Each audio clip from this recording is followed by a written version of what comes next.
Oye, si nos ponen trampas ya no vale, ¿eh? Ayer tuvimos que abrir una comisión de investigación para determinar que la foto eran churras. Ya si encima las ovejas están esquiladas, no hay quien lo determine. Bueno, que ya han visto que tenemos mucha plancha informativa por delante. Así que se ponen ya a la faena. Alfonso Merlos, buenas noches. ¿Qué tal? Buenas noches, José Luis. Marta Gómez Montero, bienvenida, buenas noches. Martu Garrote, bienvenida, buenas noches. Muy buenas noches. Y Carmelo Encinas, que tiene a media España en vilo. Bueno, no exageremos, a un cuarto de España en vilo. ¿Qué tal? Buenas Después noches. de que esta mañana se haya despedido de una manera muy críptica de Herrera en COPE, diciendo que no se veía en condiciones de desvelar qué iba a hacer en el intervalo entre ese programa, Herrera en COPE, y este cascabel.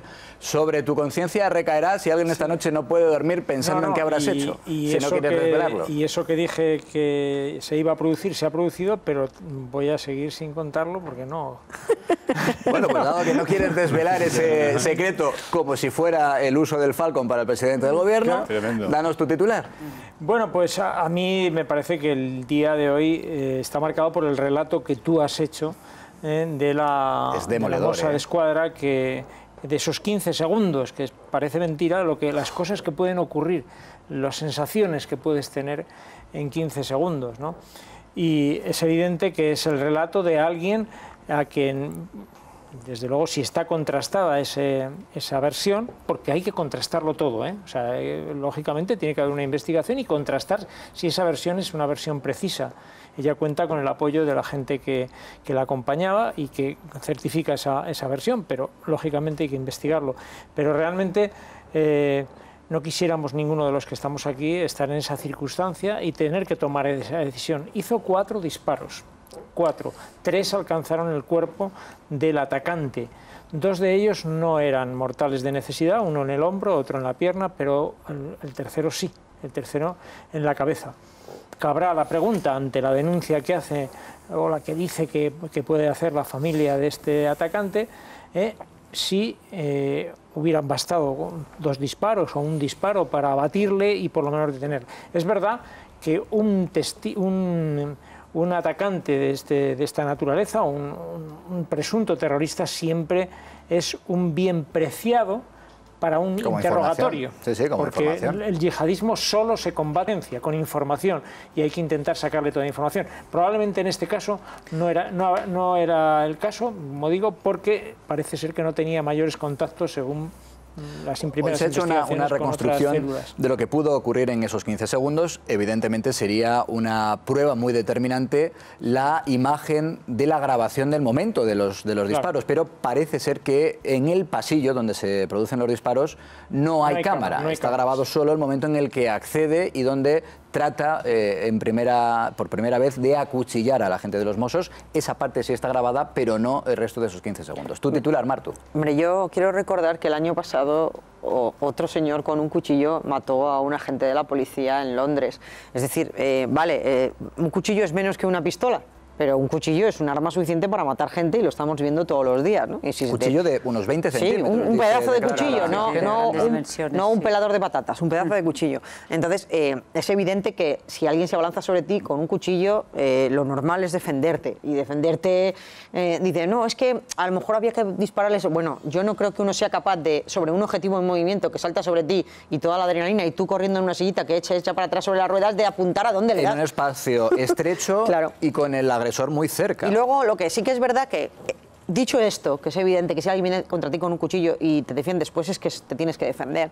Otra cosa es que no parece que esto sea yihadismo, parece más bien una persona que tiene un problema de adaptación, lo ha contado su expareja, se iba a divorciar de él porque era homosexual, la comunidad musulmana no acepta la homosexualidad, él se sentía muy mal por eso y ha buscado que le mataran. Bueno, pues lo ha buscado y lo ha encontrado. Pero también te digo una cosa. Que le mataran matando. Sí, ha buscado que le mataran de una manera heroica para encubrir lo que realmente pasaba, porque el suicidio también está penado por su religión. Entonces ha buscado, entre comillas, ese camino de morir en nombre de Alá. Pero vuelvo a decir lo mismo. Si un señor se te tira encima con un cuchillo, lo normal es apuntar y disparar. Ignacio Echevarría añadir murió, el subtítulo, Ignacio Echevarría murió por una puñalada en la espalda. Claro. O sea que... Marta. Sí, yo creo que hoy es el día de apoyar a esta mozo y respecto a lo que tú contabas, es que si hablas con expertos policiales te dicen que en un espacio reducido como en el que se produjo este intento de asalto, este intento de ataque que tenía unos 7 metros cuadrados, con un cuchillo de esas dimensiones es incluso, puede ser igual o más peligroso que una pistola porque claro, si se te echan encima tú no tienes margen de reacción. Yo creo que hay que estar con esta mozo, que hay que apoyarlas y si yo creo que hoy es el día que toca eso. Si te atacan con un cuchillo de esas dimensiones, al grito de Alá es grande, luego hay otra cosa que tampoco, claro, luego ves que no, pero tú en ese momento oyes Alá es grande, tampoco sabes si esa persona o no puede llevar un cinturón con explosivos, que también lo hemos visto, que en otros casos ha ocurrido eso. Parece que la juez le ha preguntado durante el interrogatorio, durante la reconstrucción de los hechos, le ha preguntado a esa gente si tienen algún tipo de protocolo de actuación si alguien grita en su presencia Alá es grande en un ataque de estas características, y ha dicho que no, la gente ha dicho que no se dispone de ese protocolo de actuación. Pero insisto, estamos hablando de decisiones que se tienen que tomar a una velocidad de 15 segundos, decisiones tan importantes, tan graves como las que tuvo que tomar esa y tenemos esa eso en la retina, muchos ataques que ha habido que luego sí que llevaban cinturones de explosivos y bueno, y en ese momento pues yo creo que eso, que hoy es el día de apoyar a esta mozo y yo creo que todos los debates que se investigue, como dice Carmelo, pero que todos los debates que puedan ser estériles, yo creo que lo que hacen es debilitarnos, más allá de que conozcamos la causa o no final de por qué este hombre actuó de esta manera, pero vamos, debates estériles nos debilitan y hoy hay que apoyar. Os digo que más que titulares me estáis escribiendo un periódico relevante, los que eran gordos y tenían muchas páginas. Pues bueno, ahora sí. Voy a intentar dar dos pinceladas. Sobre esta cuestión, solo faltaba que un mozo de escuadra o cualquier agente de seguridad no tuviese derecho a ejercer, valga la redundancia, el derecho de autodefensa. Si te intentan asesinar, a no defenderte con un arma. Pero me parece que lo fundamental es, si hay, que parece que las hay, ver las imágenes y saldremos de dudas. Ahora eso no es posible, pero veremos las imágenes.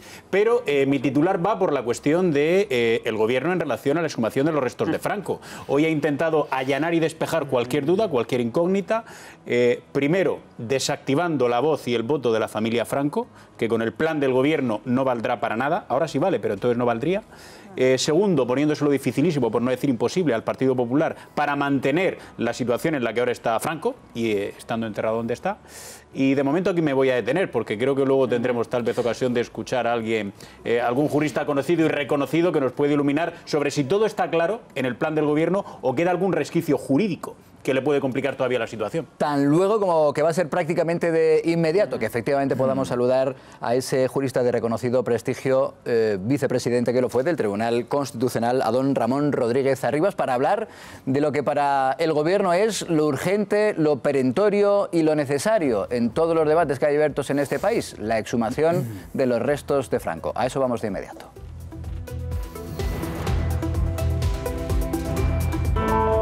La justicia 20 años después innato de su hijo. Pero el padre Coraje no se rinde. Francisco Holgado recurrirá ante el Tribunal Constitucional el archivo del caso. Si hace falta, desde Cádiz a Madrid. Todo para que la muerte de Juan no quede impune.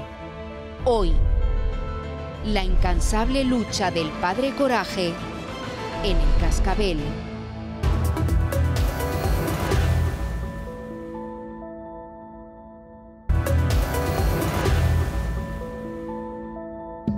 Se dispara el sarampión en Europa. 41.000 nuevos casos en el primer semestre de 2018. En 2 años se ha multiplicado por 8 el número de contagios. ¿Por qué ese espectacular aumento de los contagios? ¿Cómo se puede frenar? En unos minutos, todas las respuestas. Bueno, hemos dejado el debate en un momento en el que les decíamos que para el gobierno lo urgente, lo perentorio, lo que merece una extrema urgencia y necesidad es la exhumación de los restos de Franco del Valle de los Caídos. Y ustedes dirán, bueno, entonces ¿esto qué va a ser? Si es tan urgente, mañana, lo va a hacer el gobierno mañana. Bueno, creo que no. Entre otras cosas, Asel Sánchez, buenas noches. Buenas noches. Porque establecer el corpus legal que le permita dar ese paso no es tan fácil. Y lo primero que van a hacer es, este mismo viernes, tratar de conseguirlo por decreto.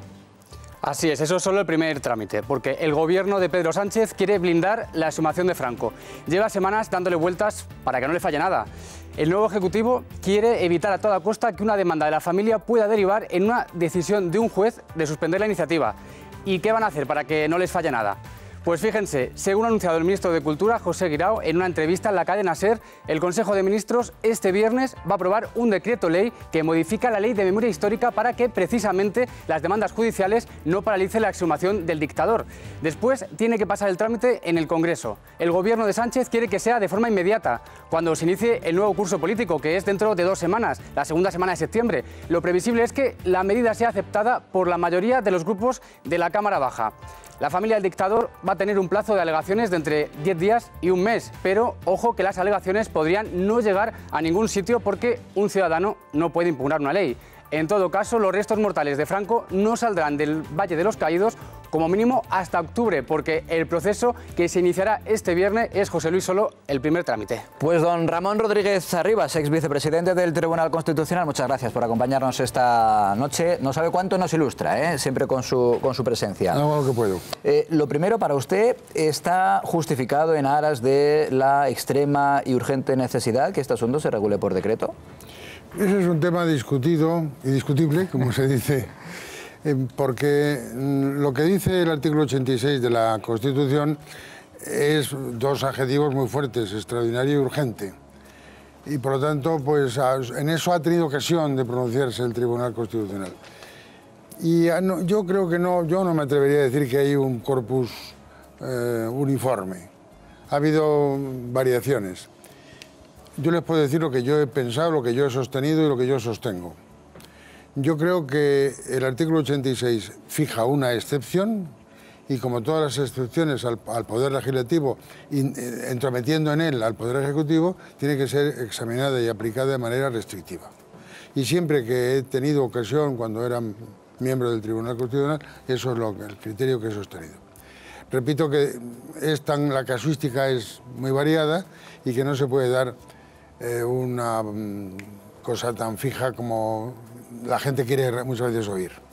Ahora, no es eso solo el sistema, por supuesto ahí hay un problema también que podría surgir si se impugnara el decreto ley. Si es decreto solo, sí sería impugnable ya directamente por cualquier persona. Pero parece ser que se quiere dictar un decreto ley para que no sea susceptible de impugnación en vía contencioso administrativa.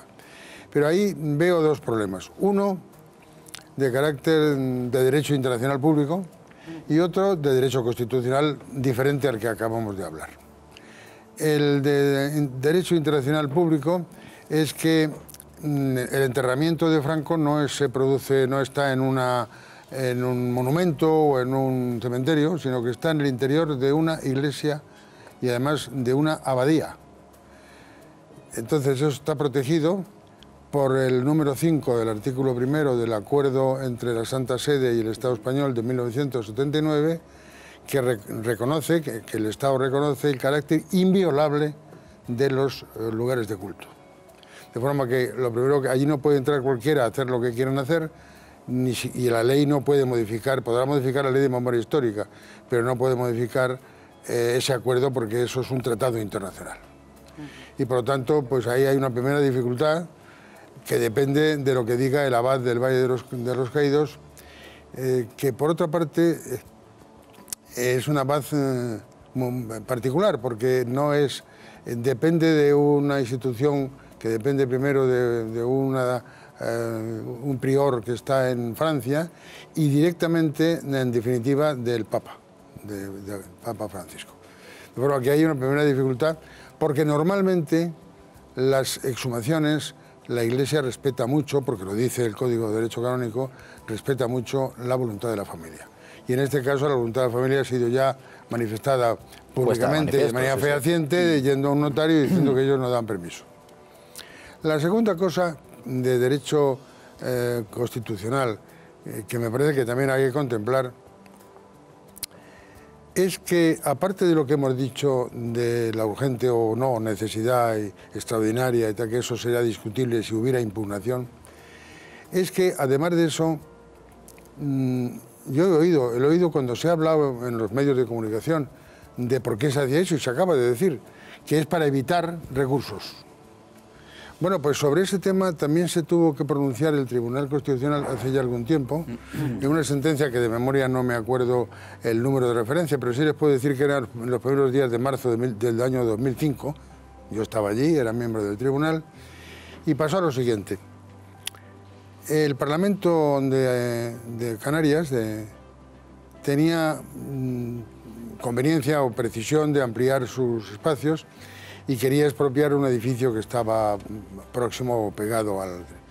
No se puso de acuerdo con los propietarios y temía que pudiera haber, en vista de que una expropiación siempre es conflictiva, o puede ser conflictiva y sobre todo puede resultar al final resuelta por un tribunal, dictaron una ley, no un decreto ley, una ley, o sea, directamente una ley porque la tramitaron directamente, una ley como ley autonómica, declarando la utilidad y decretando que se ocupara. Y se interpuso un recurso en vía ordinaria y el tribunal, en la sala de lo contencioso del Tribunal Superior de Justicia de Canarias, presentó una cuestión de inconstitucionalidad al tribunal. Porque dijo que, claro, que esa finalidad, primero que había otros edificios que podrían resolverse el problema de otra manera, pero además porque esa finalidad de impedir los recursos era inconstitucional. Y al final, el primer artículo, que la ley tenía más que 2 artículos, el primer artículo fue anulado y no pudieron hacer lo que querían hacer, o sea que hay ya un precedente. Bueno, que cuidado con privar. Estando yo en el Tribunal Supremo, en otro tema, en tema tributario, recuerdo también que dictamos una sentencia por la cual anulamos un reglamento de una población andaluza, no quiero dar más datos, por el cual se había tratado de impedir la ejecución de una sentencia. Es decir, el orden jurídico es un entramado, es una estructura. Y no se pueden introducir cosas arbitrariamente ni se pueden sacar. Entonces, espero que lo hagan bien y que la finalidad será otra, pero si es por ahí, pueden tener algún problema. Es decir que con la decisión de hacerlo mediante decreto, es verdad que se puede proteger... Decreto ley, efectivamente. Es verdad que el gobierno se puede proteger, pero no blindar, que no es exactamente lo mismo. Sí, han hablado de blindaje. El blindaje en materia jurídica, nada es absoluto. Todo tiene un cierto relativismo dependiendo de las circunstancias, porque no hay 2 casos iguales. Yo lo que digo es que esto tiene unas esquinas que hay que examinar. Y luego, al margen del derecho, claro, cuando España está con un problema gravísimo en Cataluña, que puede alterar la estructura territorial del Estado español y causarnos una crisis muy grave. Cuando tenemos una inmigración que, aunque se quiera disimular, es otro problema. Cuando tenemos un paro que realmente todavía no se ha superado, el paro juvenil es un drama. Cuando además tenemos una situación económica que no está ni mucho menos consolidada y que la situación de Europa, hemos visto lo que ha pasado con Turquía, no es tampoco una situación tan clara como para poder decir que estamos ya fuera del lío. Si enumeramos, hombre, que después de 40 y tantos años ahora resulta que es urgente hacer esto, pues para los que realmente tienen problemas a la hora de hacer sus cosas, y no hablo de mí, hablo de los ciudadanos españoles en general, pues choca un poco que esto sea extrema y urgente necesidad, que eso decíamos es lo que justificaría un Real Decreto Ley. Decíamos antes de comenzar el programa, Alfonso y yo decíamos, hombre, muy fácil establecer ese corpus legal, no debe de ser cuando tiene a todos los abogados del Estado desde hace meses trabajando. Lo habían presentado mucho antes. Mi pregunta, don Ramón, es muy clara, ¿no? Porque ahí me ha quedado, bueno, yo creo que a todos, ¿no?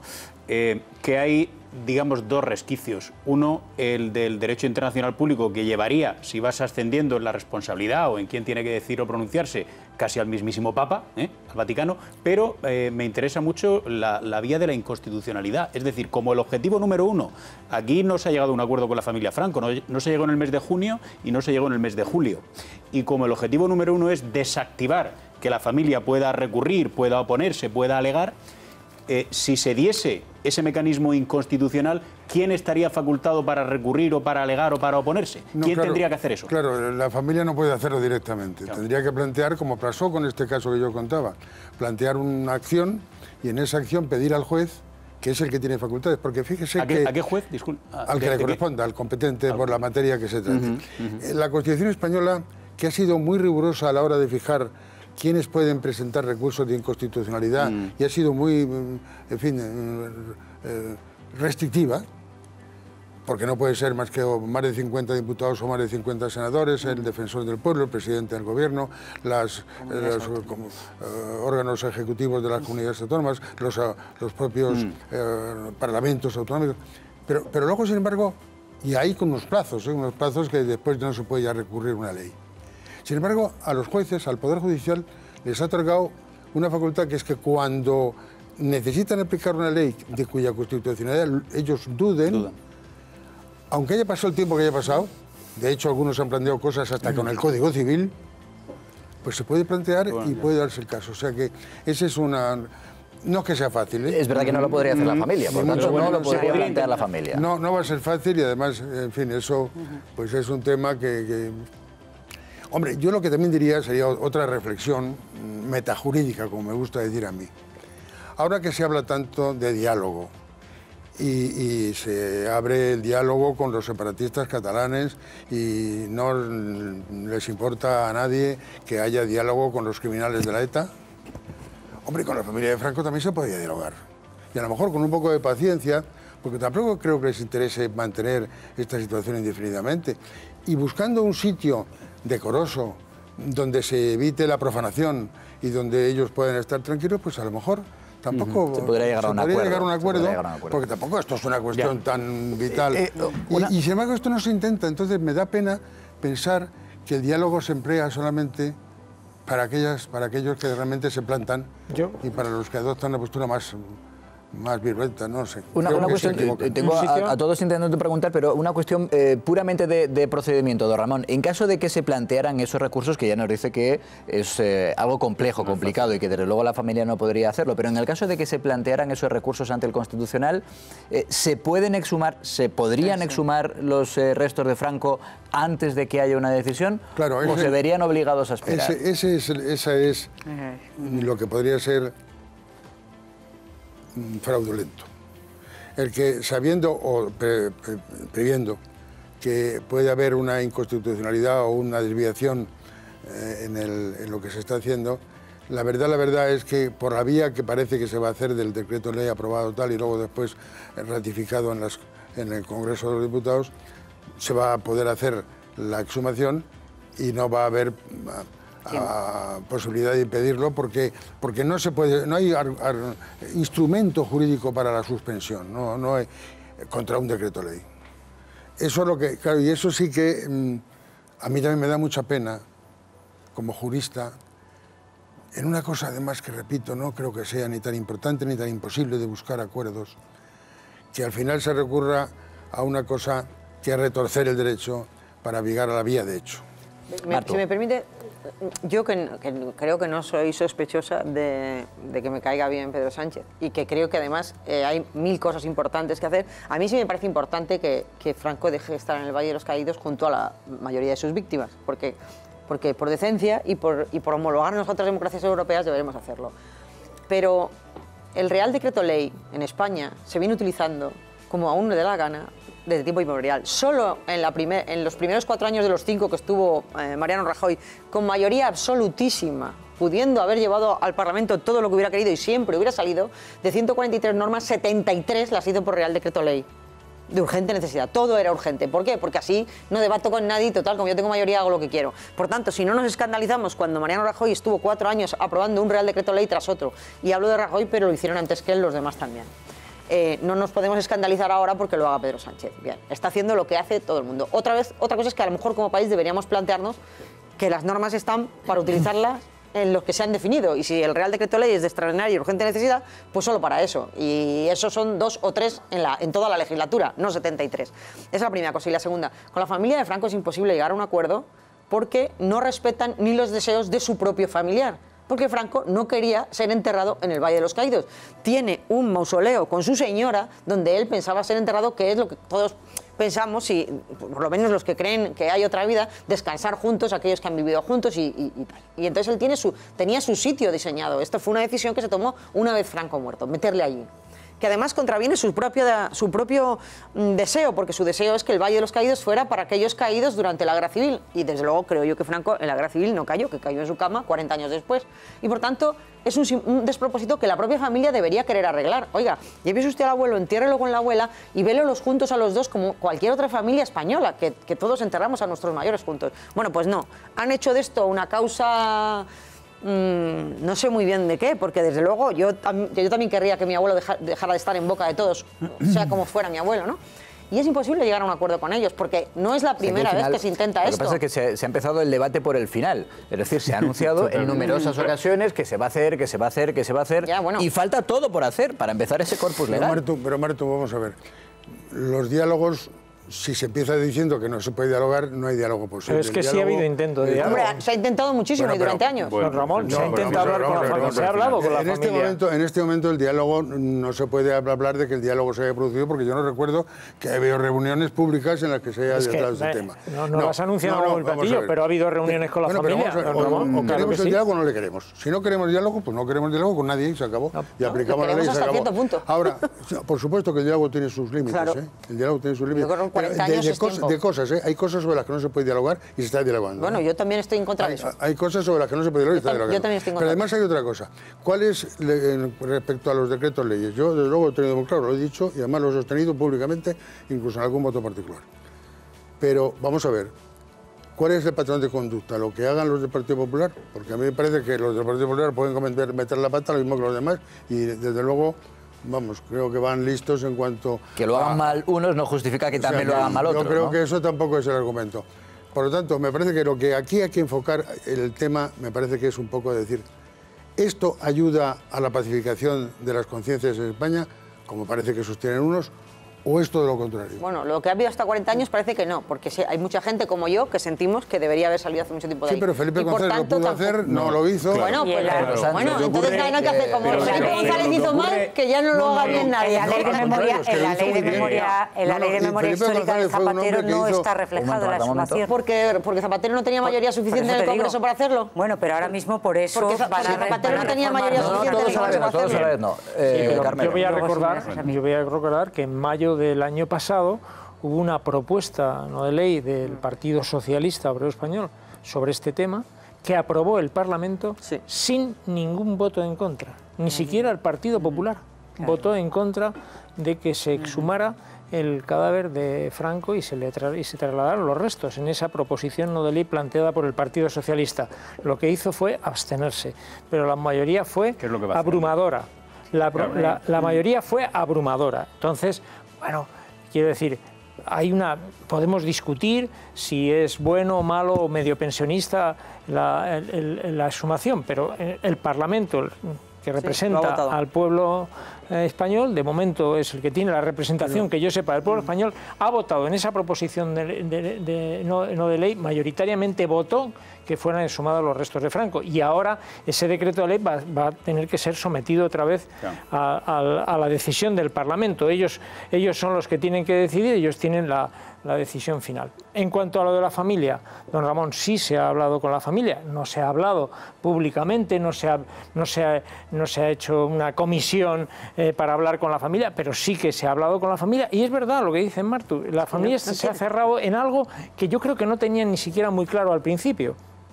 De verdad, lo creo, entre otras cosas, porque efectivamente no hay ningún documento que certifique que Franco quería ser enterrado allí. Más bien todo lo contrario. Y que además tiene en el Pardo, efectivamente había un panteón. Un panteón para la familia. Pero luego además este asunto de verdad yo creo que lo estamos llevando a un extremo que dices, bueno, es que esto es urgente, no es urgente, no es, si me permitís, no es de extrema necesidad, Pero es cierto que en algún momento habrá que hacerlo y que se puede respirar y mascar chicle a la vez. Se pueden atender los problemas del paro, de las pensiones y tal, y en un momento ya sacar de una vez los restos de Franco y trasladarlos a un lugar digno donde diga la familia. Perdón, Carmelo, pero no por decreto ley, por ley. Bueno, muy bien,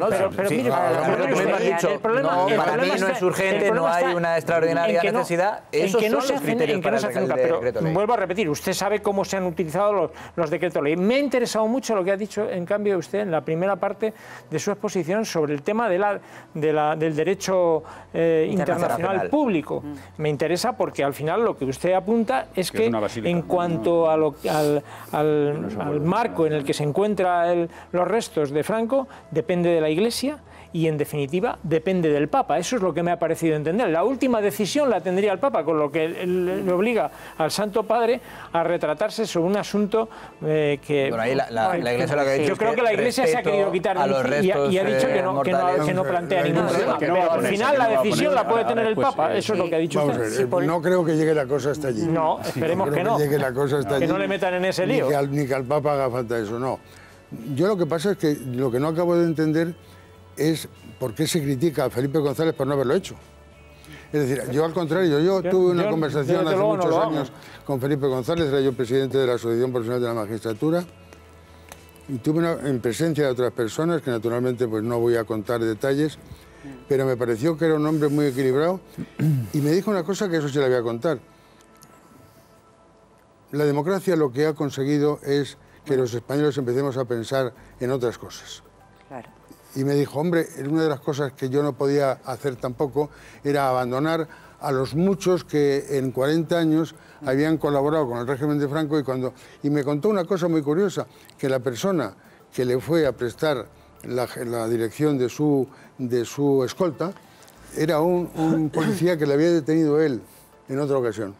Y tal, dijo, cuando quiera usted me voy. Y le dije, no, porque allí cumplió usted con su obligación y ahora la busca también conmigo. Pero eso es una anécdota bonita. Pero eso no cambia nada. Yo estoy de acuerdo con él completamente. Es que yo creo que esa es un poco la clave, ¿no? Por eso lo contaba el propio Marcelino Camacho y lo contaba muchísima gente, que al final en este país, pues afortunadamente, pues Franco con todos nosotros desapareció hace 43 años. Aquí hicimos una transición modélica en la que nos reconciliamos todos. Yo creo que no hay nadie, poca gente que no tenga abuelos de un lado o de otro, poquísimos que no hayan sido, bueno, el propio Pablo Casado, que ya ha dicho que no van a poner ninguna traba, pues él te dice que fue represaliado de Franco. Es que todos nos encontramos, si hablas con tus padres o con tus abuelos, en esa situación. Entonces yo creo que hicimos una transición modélica en la que todos llegamos al acuerdo, pues eso, de la reconciliación.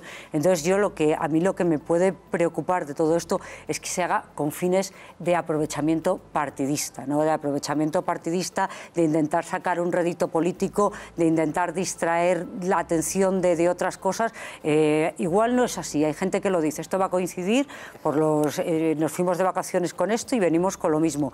Va a coincidir, si el Real Decreto se llega en un par de semanas, va a coincidir con los primeros días de octubre, claro, que sabemos lo que va a pasar en Cataluña, que bueno, que los independentistas puedan o no hacer nada porque a lo mejor no traspasan las líneas rojas, pero va a servir para distraer. Entonces, que se haga, pues que se haga, como decía antes José Luis, pero que no se utiliza como arma arrojadiza, que ya lo hemos enterrado hace 43 años, que nos dejen en paz, que hemos hecho una reconciliación y una transición, lo que ocurre, Marta, y que no nos distraigan de otras cosas. Es complicado, ¿no?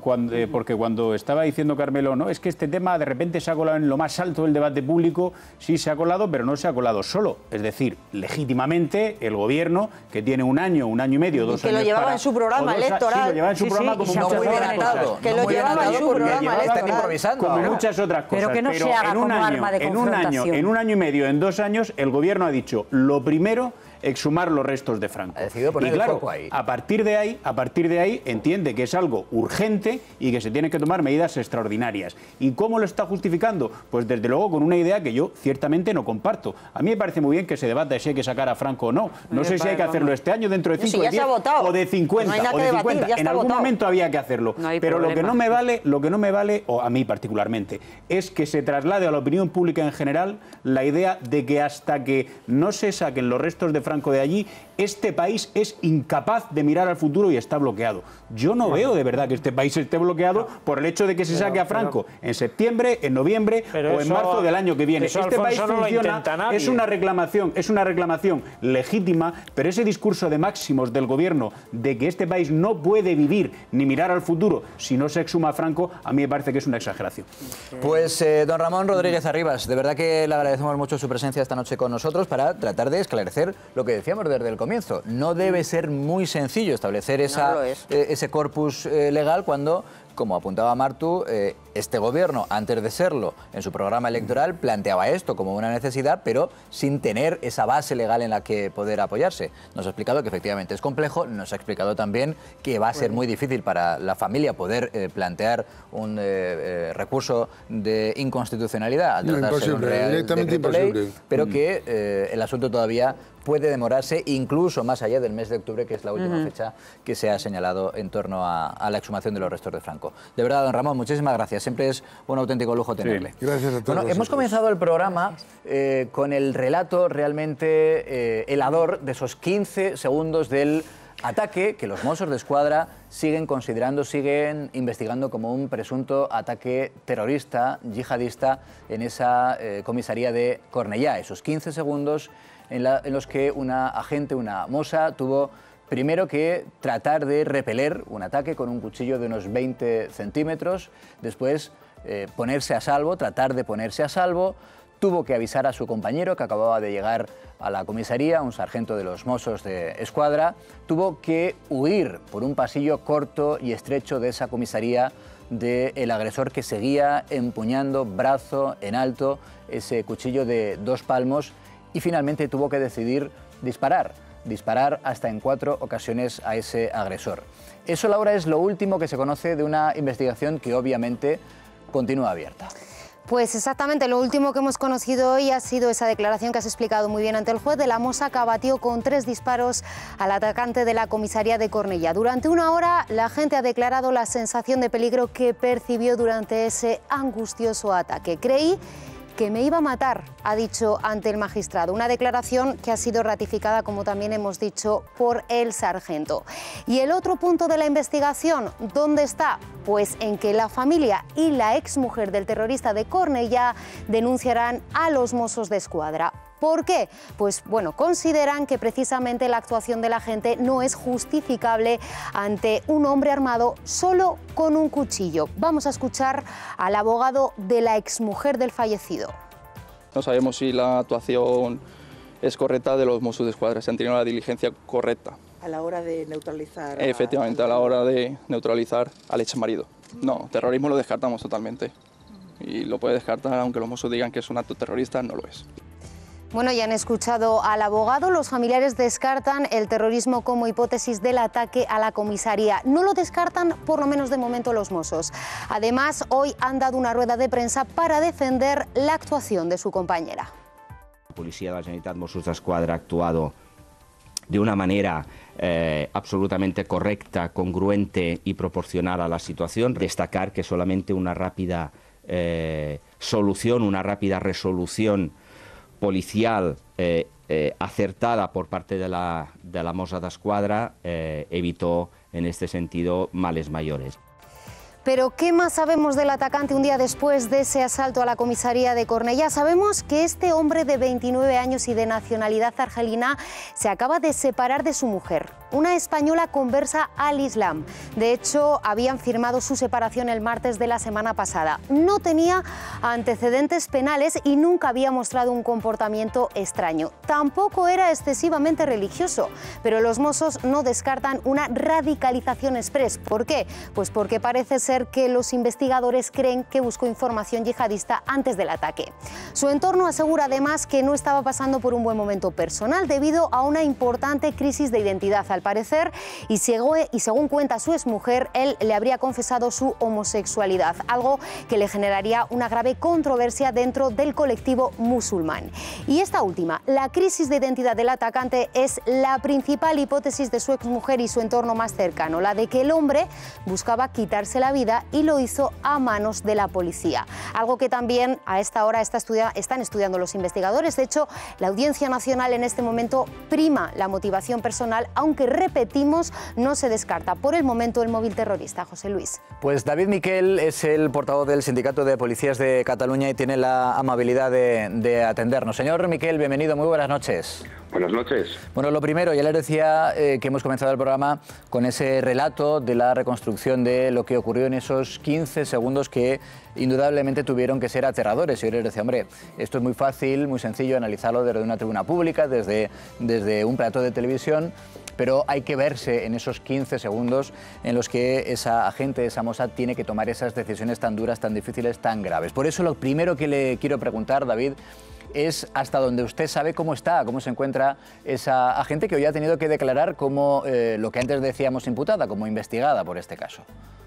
Pues mire, lo primero es que afortunadamente reaccionó y está viva. Si no, estaríamos lamentando la pérdida de una compañera de trabajo. Eso es lo primero que hay que decir. Lo segundo, pues cada vez que un policía tiene una intervención donde tiene que usar su arma de fuego y tiene que abatir a una persona, les puedo garantizar que no es ni fácil ni cómodo de llevar. Dicho esto, pues hombre, está convencida de que ha hecho un trabajo excelente, que no solo ha salvado las vidas inocentes de sus compañeros que estaban en la comisaría, en los vestuarios, porque esto pasó muy cerca de los vestuarios, sino que ha empezado salvando su vida, la primera, ¿no? Su propia vida, y a partir de aquí, pues bueno, ahora pues habrá que arroparla y darle pues todo el apoyo que sea necesario para que se recupere de este mal trago, ¿no? Que no es fácil, y que el que se dedica a esto sabe que cuando pasa por una situación de estas, pues es muy complicado, ¿no? ¿A usted qué le parece que el abogado de los familiares del atacante se están planteando una denuncia por una presunta negligencia de los Mossos? Pues mire, decirle que la actuación ha sido correctísima por parte del Sindicato de Policías de Cataluña, lo tenemos clarísimo, y no solo nosotros, sino que el propio Departamento de Interior así lo ha declarado. Hay una teoría, que es la teoría de Tueller, que dice que cuando una persona está a menos de 7 metros armada con un cuchillo, tarda 1,5 segundos en llegar a la persona a la que quiera agredir. Un policía entrenado tarda entre un segundo, 1,1 en desenfundar el arma, 0,2 más para efectuar el tiro, o sea, te deja un margen de reacción de 0,2 segundos estamos hablando, imagínense, y además pues todos aquellos que dicen que por qué no se le pegó un tiro para inhabilitarlo, pues bueno, pues directamente decirles que en un caso así extremo donde peligra tu vida y donde además, y quiero hacer hincapié y ahora hablaremos de esto, para nosotros es un atentado terrorista, no sabemos si esa persona puede llevar algún cinturón de explosivos que pueda activar, por lo tanto, pues no solo la actuación de mi compañera, sino de la gran mayoría de policías de Europa, y les puedo citar muchísimos casos, de Francia, de Canadá, de Inglaterra, de Bélgica, pues que no son países donde sean sospechosos de que la policía vaya o tenga el gatillo fácil, han tenido que reaccionar igual, porque es que no cabe otra manera de hacerlo. Y le digo ataque terrorista porque a las 5:52 de la mañana, cuando esta persona entra y se comporta como terrorista, esgrime un arma blanca, como lo hacen los terroristas, lanza proclamas que son de terrorista islámico. Y a partir de ahí, o sea, todo lo que ha salido después es un debate que es posterior. Nadie se puede imaginar que el policía hace un ejercicio como en la película Minority Report y sabe un poco lo que va a pasar y de dónde viene y las motivaciones de esa persona, ¿no? En el momento en que te comportas como un terrorista islámico, en el momento en que lanzas proclamas como un terrorista islámico, que haces uso de un cuchillo y te abalanzas hacia unos policías con el mismo modus operandi que han hecho el mismo día, pasó 2 casos exactamente iguales con el mismo modus operandi en Rusia, eres un terrorista islámico. Entonces yo entiendo que el abogado hace su trabajo, pero en absoluto compartimos las tesis de este señor. Ella lo ha declarado, la Mossad lo ha declarado también en la reconstrucción de los hechos de esta mañana, que en ese primer momento, es que estamos hablando solo de 15 segundos, y ella dice desde el primer momento, tiene la percepción de que está sufriendo un atentado terrorista. Esto, David, también es muy importante lo que nos dices. Para vosotros, para los Mossos, todavía a esta hora, a las 11:10 de la noche, la investigación sigue su curso como un presunto atentado terrorista. Es que no nos cabe la menor duda de ello. Otra cosa es la motivación que tenga este señor para llevar a cabo ese atentado terrorista en una comisaría de policía.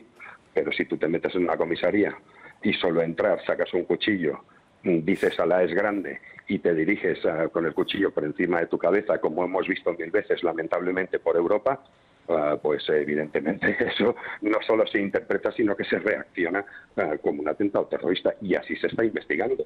De hecho, o sea, los grupos especiales fueron los que hicieron el registro en su domicilio, porque se desconocía que en ese domicilio pues no había explosivos o armas, pero eso lo sabes cuando entras.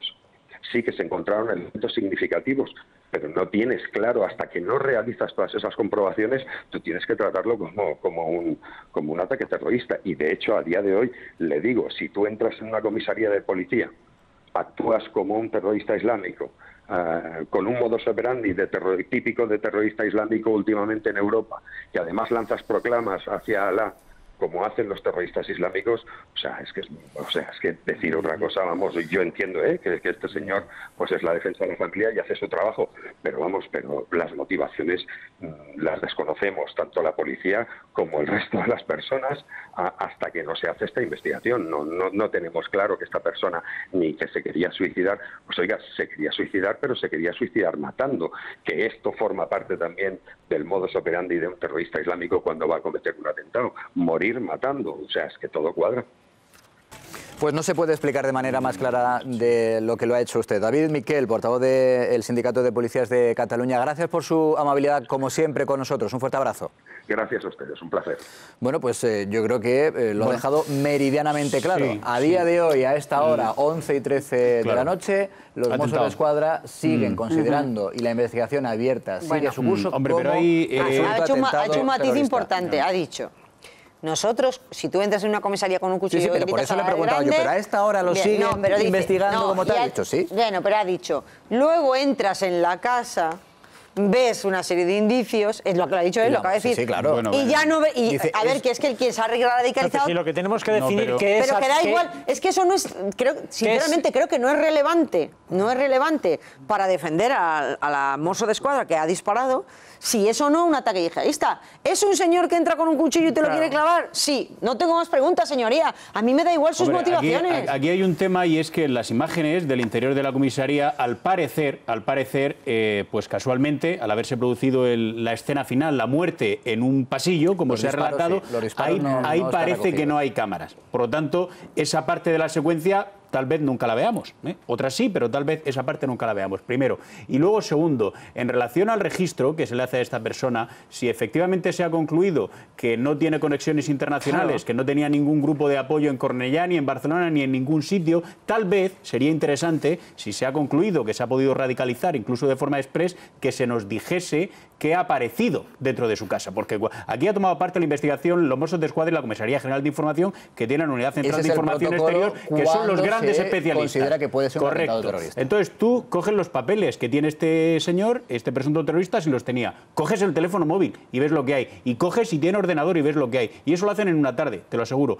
Y entonces a mí me sorprende que no haya trascendido alguna información, si en efecto la hay. Si este señor veía vídeos de lo que ocurre en Siria, o veía no sé qué historias.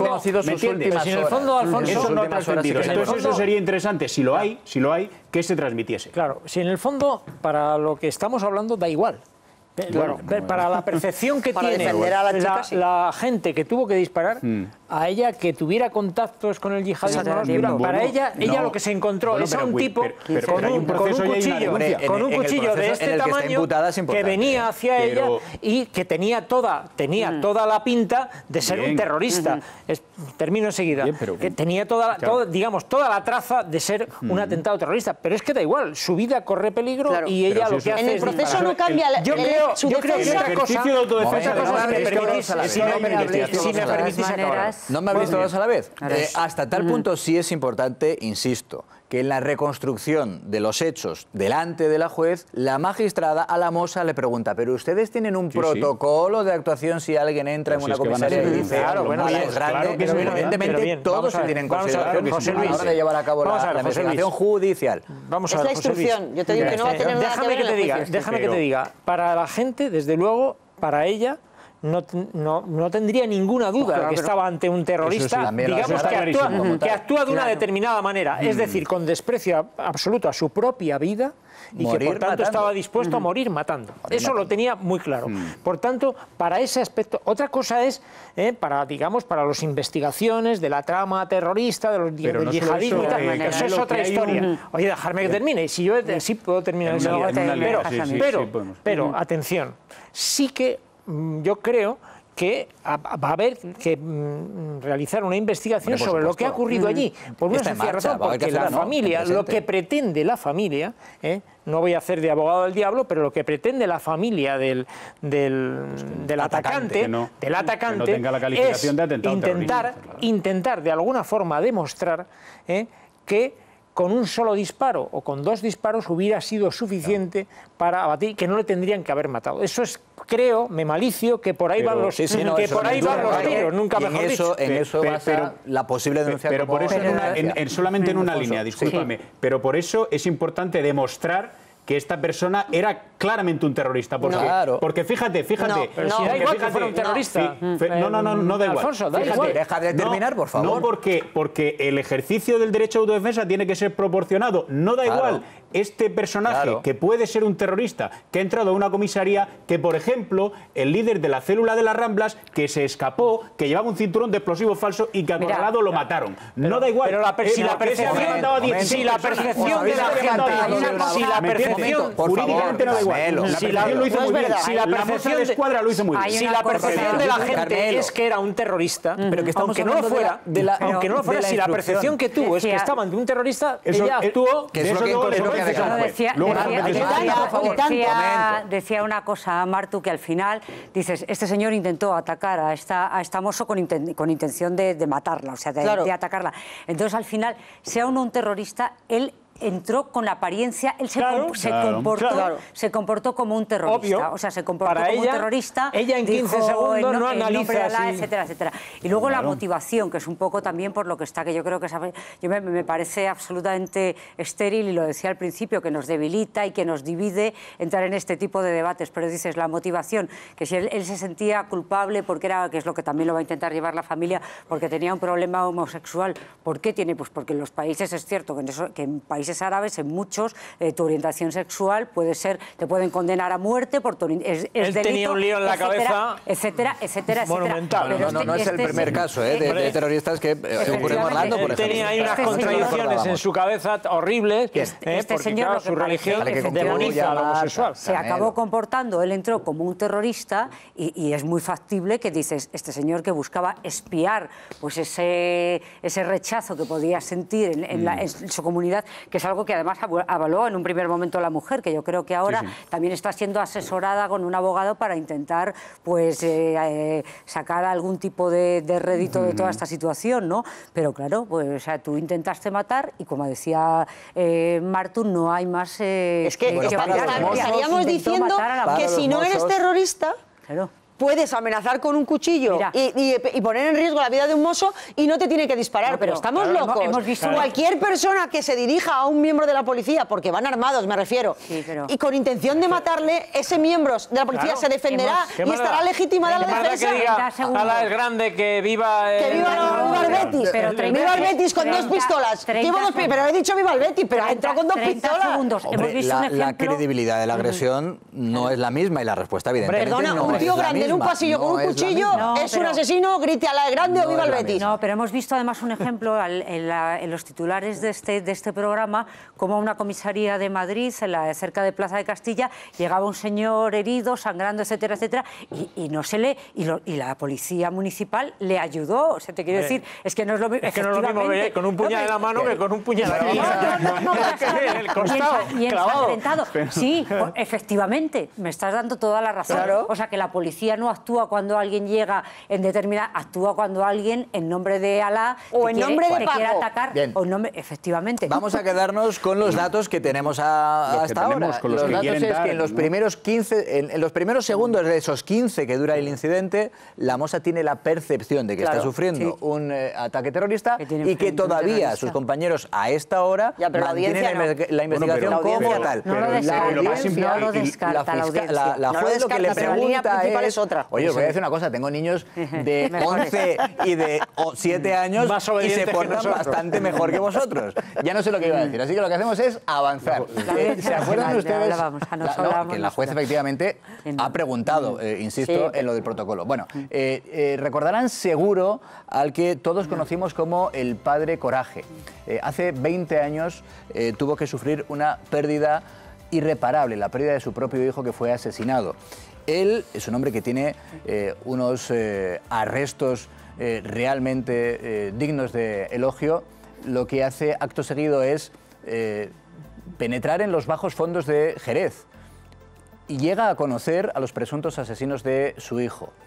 Empieza entonces una batalla judicial que todavía 20 años después él quiere mantener abierta, a pesar de que se acaba de llevar otro varapalo con una decisión de la Audiencia Provincial de Cádiz. De inmediato vamos a hablar con él, con el padre Coraje. Hasta ahora.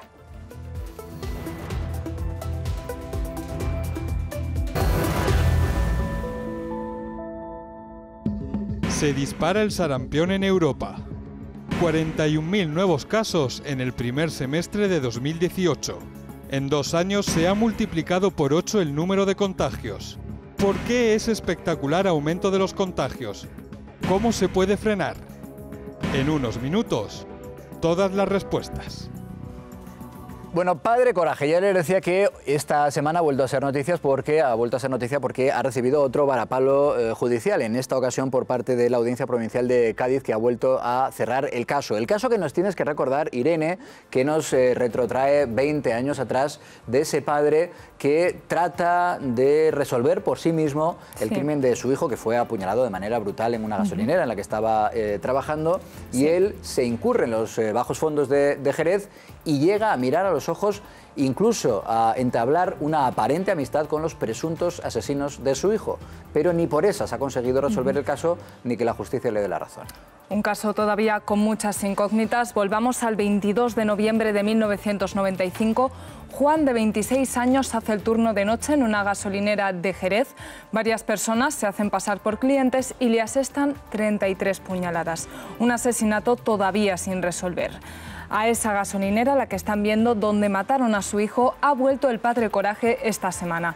Es otra de las protestas de Francisco en más de 20 años de lucha en los juzgados. En 1999, la Audiencia Provincial de Cádiz absuelve a los 4 sospechosos. Desde el principio, la familia de Juan se siente víctima de una cadena de errores de la policía. Este que ven ahora es el padre Coraje, siempre acompañado de una foto de su hijo. Se ganó el apodo por su valentía. Como decía José Luis, llegó a infiltrarse entre toxicómanos para encontrar a los culpables del asesinato. Caracterizado como Pepe el Gitano, logró unas grabaciones incriminatorias, pero los magistrados consideraron que la forma en la que las obtuvo no era lícita. Desesperado, el padre Coraje organizó movilizaciones, como en 2015. Caminó más de 600 kilómetros para pedir la reapertura del caso al entonces ministro de Justicia, Rafael Catalá. Justo entonces, la Guardia Civil logró un hallazgo inesperado. Tras un análisis de ADN se identificó a una persona. Lo llamaban El Gata, pero llevaba 9 años muerto. Francisco, el padre Coraje, no se rindió entonces ni se rinde ahora. Aún hay pruebas sin resolver. Todavía hay huellas, ahí no sé si me dijo la abogada que había todavía 8 o 9 huellas y queremos saber a quién corresponde esa huella. Bueno, ya lo veis, el padre Coraje no descansará hasta resolver quiénes mataron a su hijo. Francisco Holgado, padre Coraje, bienvenido, muy buenas noches. ¿Qué hay? Buenas noches. Bueno, yo decía, otro varapalo judicial que se ha llevado esta semana. ¿Cómo se encuentra después de que, como decíamos, la Audiencia Provincial haya dado por archivado el caso? Porque rendir no se rinde. No, es que ya estamos acostumbrados a los varapalos. Estamos acostumbrados a que la justicia no se haga justicia y es lo más fácil para ellos, archivar las cosas y cerrar los casos, es lo más fácil. Porque si la han hecho mal de principio, pues es la única vía que tienen ellos de cerrar el caso y darle ya el carpetazo, pero vamos a seguir en la lucha, esto no va a parar. Y entonces, pues ahí estamos. Le decía, ¿qué vías le quedan para mantener esa lucha? Hombre, si ha muerto Ergata en el 2009, yo creo que el caso no ha prescrito. Y gracias a la Guardia Civil, pues la huella se ha podido identificar y poner nombre y apellido, el apellido de Ergata, pero Ergata no solamente ha sido Ergata, tiene que la policía seguir investigando y a ver quién estaba con Ergata, estaba el hermano, estaba X, ¿no? Porque más gente. Ergata solo no ha podido ir a la gasolinera y hacer lo que hizo. Eso es imposible. Entonces lo que tienen que tener es más vergüenza la policía y seguir investigando, porque es que no pueden cerrar casos, que es lo más fácil que pueden hacer. Porque los casos de terrorismo no se cierran, se investigan hasta el final. Y los demás casos, pues no, hay 400.000 casos que están archivados porque no quieren investigar, porque es más fácil archivar que investigar. Usted me entiende, ¿no? Claro. Como investigó usted, por su cuenta, yo decía que España entera le conoce a usted como el padre Coraje, porque tuvo los arrestos de infiltrarse en los bajos fondos de su ciudad para llegar incluso a mirar a los ojos a los presuntos asesinos de su hijo. ¿Cómo recuerda aquella época que tuvo que ser especialmente dura? Sí, pues estuve con los 4 asesinos e inclusive fui con uno de ellos fui de Jerez a Valladolid. Estuve en Valladolid porque había un empleado de gasolinera con un poquito de mando que estaba metido en la droga y es el móvil de todo lo que pasó, Bernardino. Y estaba protegido y no tiene sentido que un empleado que está trabajando aquí, que tiene su casa, tiene su domicilio, tiene su familia, se traslada a Valladolid porque estaba apoyado por Resol. Y entonces el tema de la investigación pues pasó exactamente igual. Se tiene que haber investigado los que intervinieron en ese momento, los policías científicas, huellas, comisarios e inspectores, pues tienen que haber cerrado la gasolinera y no, la gasolinera nunca se cerró y además se hizo una investigación en la gasolinera tercermundista, sin guantes y sin nada y no sé, vamos, y inclusive los que intervinieron, el comisario, todo lo hicieron muy mal, muy mal. Y después de tanto tiempo, de aquellos 20 años en los que usted, ya digo, se infiltra en los bajos fondos de Jerez, ¿ha vuelto a mantener algún tipo de contacto a través de terceros con los presuntos asesinos de su hijo? Pues hay algunos que no están aquí. Uno está en el puerto, Sañudo está en el puerto, Escalante pues está afuera, el niño de la Petra está en el puerto y en fin, ahora mismo está preso. Él está diciendo allí en el puerto, porque me ha llegado noticia de un funcionario, pero con mando, ¿no? Uno de los jefes que conozco yo, que me ha dicho que sí, que está alardeando allí en el puerto, que ha sido uno de los asesinos de Juan Holgado. Bueno, usted les llegó, decíamos, lo ha explicado usted muy bien, a entablar una aparente amistad con ellos, con los presuntos asesinos de su hijo, para tratar de obtener información. Le pregunta también nuestra compañera Marta Gómez Montero. Buenas noches. Claro. Un abrazo, Francisco, porque debe ser terrible, ¿no? El dolor de perder un hijo y además, bueno, pues que los que usted está convencido que son los que le asesinaron, pues que estén libres y no se haya hecho justicia. Y lo que le quería preguntar, ¿cómo se vive estar tan cerca de los que usted está convencido que son los asesinos de su hijo? ¿Qué se pasa? Con uno nos ha dicho incluso que hizo un viaje largo.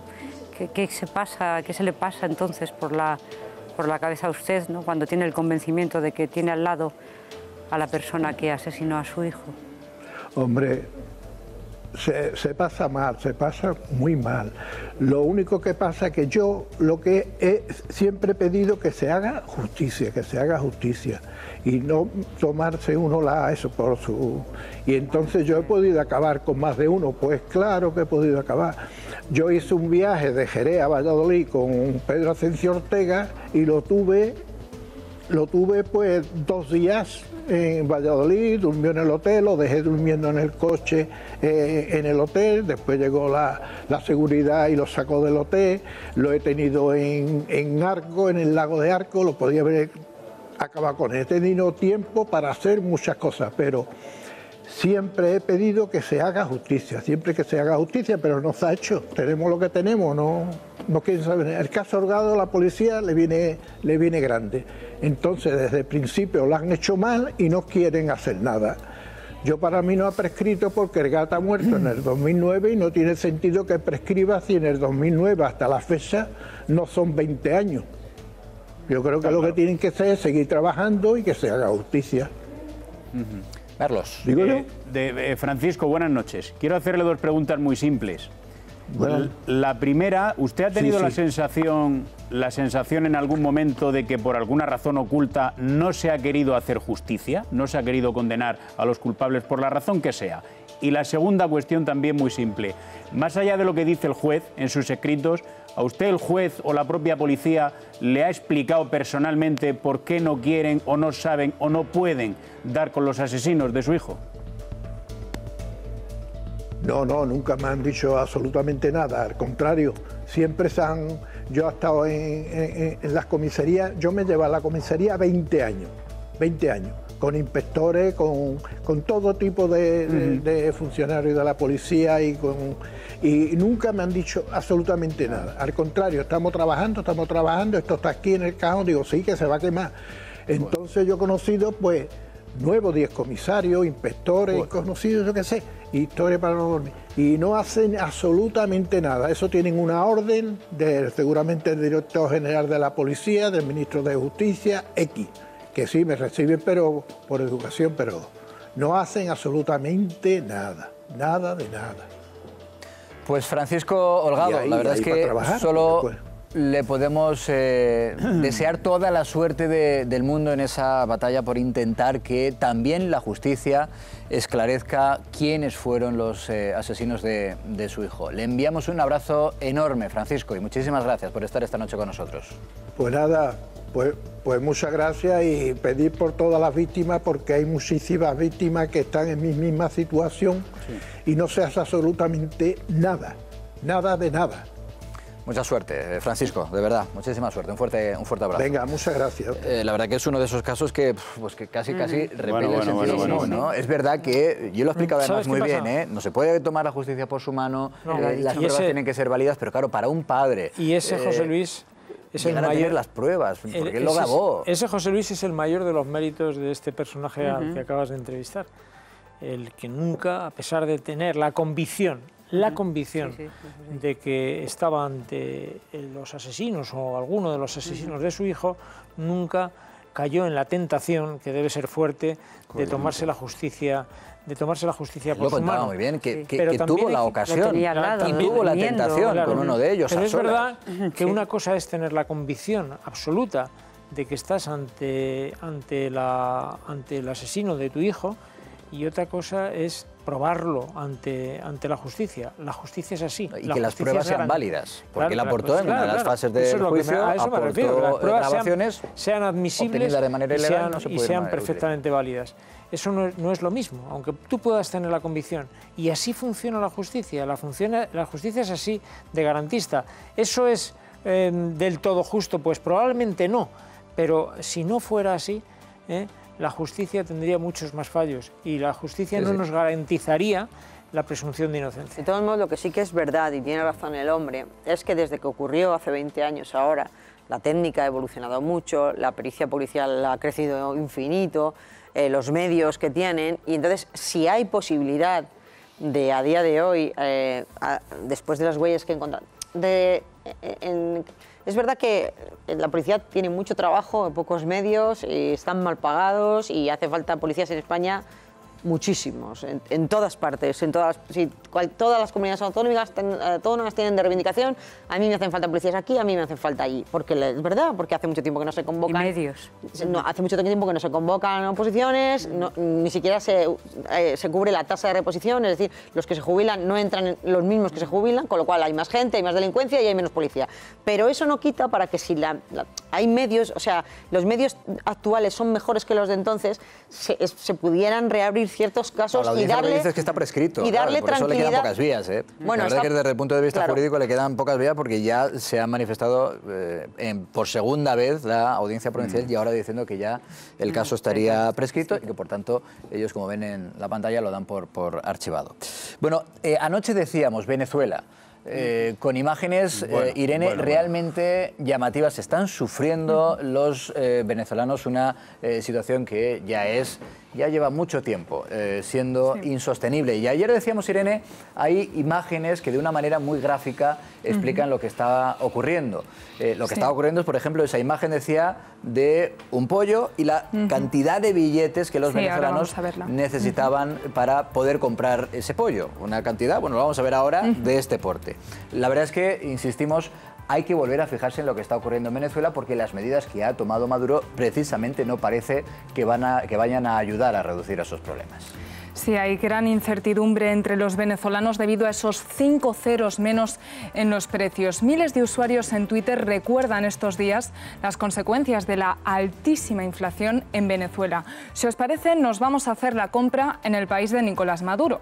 Por un pollo podemos llegar a pagar más de 14 millones de bolívares. Fíjense en la cantidad, como comentaba José Luis, de billetes para comprar, por ejemplo, carne. O en la frutería, mismo problema, también para comprar productos básicos como el papel higiénico o los pañales de bebé.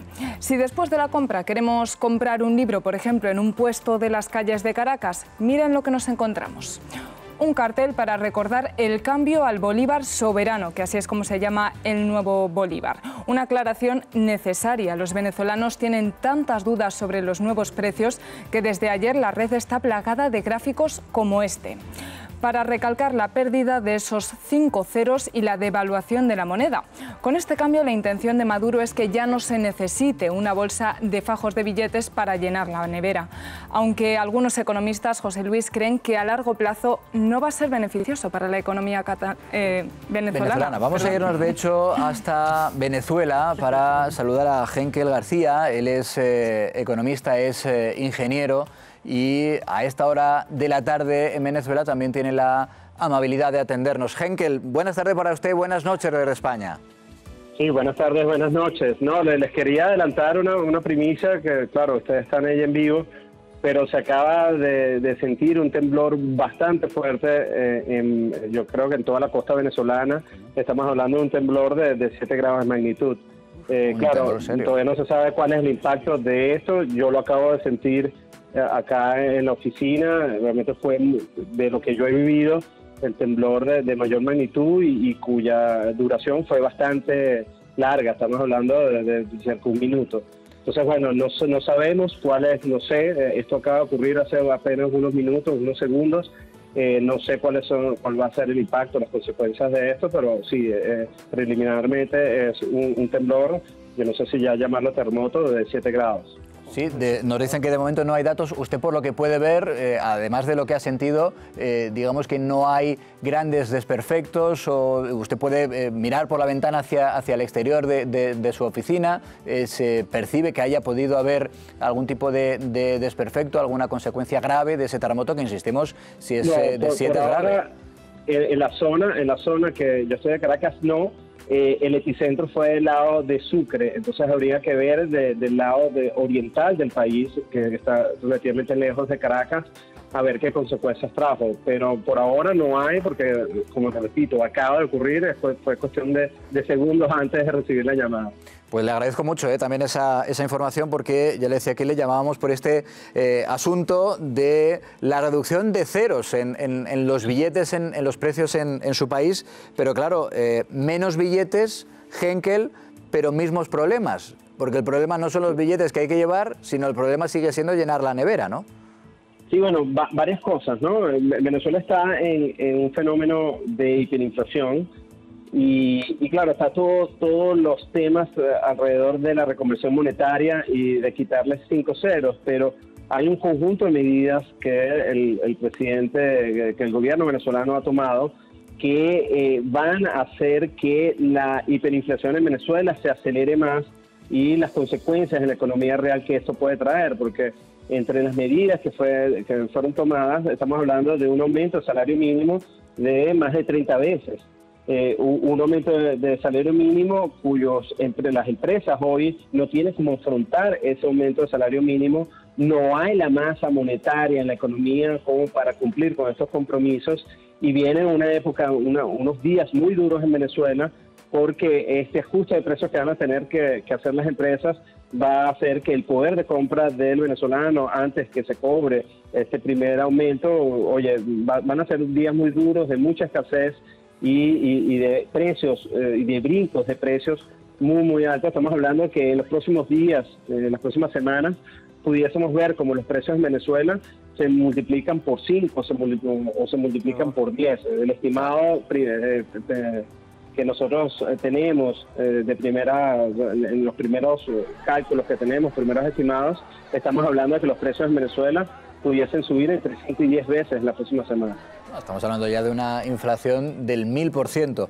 Pero me va a permitir, Henkel, que le pregunte por su día a día, porque seguramente es la mejor manera que tenemos de percibir, de percatarnos del problema grave que ustedes sufren. Estamos viendo, usted no lo ve desde Caracas, pero estamos viendo en nuestras pantallas imágenes de supermercados en Caracas completamente vacíos, de colas para poder comprar lo muy poco que queda. ¿Usted cuando va a la compra, con qué se encuentra? En un día normal para usted. Sí, te encuentras con... Bueno, Venezuela ya tiene un fenómeno de escasez bastante prolongado, ¿no? Hay veces que esto mejora relativamente, a veces que empeora, pero cuando hay este tipo de anuncios que crean mucho miedo, mucha incertidumbre, lo que vemos es que las personas por ese sentimiento van a los anaqueles y los vacían. Y sobre todo si esperan que va a haber un aumento importante en los precios de estos productos, cosa que es el escenario que hoy plantea el gobierno nacional. De hecho, vemos hasta actitudes, cosas que tampoco ustedes pueden recoger porque acaba de suceder también. Hay una gran cadena de tiendas de conveniencia y de medicinas que se llama Farmatodo. El gobierno le prohibió, o sea, aumenta el salario por más de 30 veces y le prohíbe a estas cadenas incrementar sus precios. Eso es devastador para los niveles de inventarios. Entonces, este tipo de medidas, estas decisiones son las que finalmente terminan en una escasez donde tú vas a los anaqueles y no consigues ciertas cosas que no son tan necesarias, las cosas que son prioritarias no las consigues, y las pocas que hay son a precios realmente inalcanzables. Con esto, para redondear la idea, una familia clase media, su perfil de gasto, 90%, 95% lo dedica a cosas básicas, alimentos. Es decir, ustedes lo pueden entender bien porque están desde afuera. Ese es el perfil de consumo de cualquier familia pobre. En Venezuela la clase media actualmente tiene un perfil como el que les describo. Usted nos decía, al relatarnos ese fuerte terremoto que se acaba de sentir también ahí donde se encuentra en Caracas, nos decía, lo he sentido desde la oficina, por tanto tiene la fortuna de estar trabajando, pero ¿cuál es su poder de compra? Es decir, ¿usted puede acudir a esos supermercados y hacer lo que en España llamamos una cesta de la compra con productos de primera necesidad? Bueno, claro, al final yo soy dueño de empresa, ¿no? Porque Econométrica, que es la empresa que nosotros fundamos, es una empresa que es consultora, ¿no? Entonces, claro, uno puede suponer que el nivel de ingresos de uno es superior al del promedio de Venezuela, pero inclusive en mi familia prácticamente tenemos que ajustarnos a lo básico, o sea, comprar ropa, comprar o hacer algún tipo de viaje es algo que no se puede hacer en la actualidad. Lo pudieses hacer quemando parte de los ahorros que has hecho durante toda tu vida, pero con el flujo que tienes mensualmente es imposible ahorrar para poder hacer este tipo de cosas que son normalmente las que hace cualquier persona de clase media en otro país. En Venezuela no, ni hablar de comprarse un vehículo. O sea, comprarse un vehículo en Venezuela es prácticamente imposible. Tenemos el mismo parque automotor de los últimos 3-4 años, no hay carros nuevos.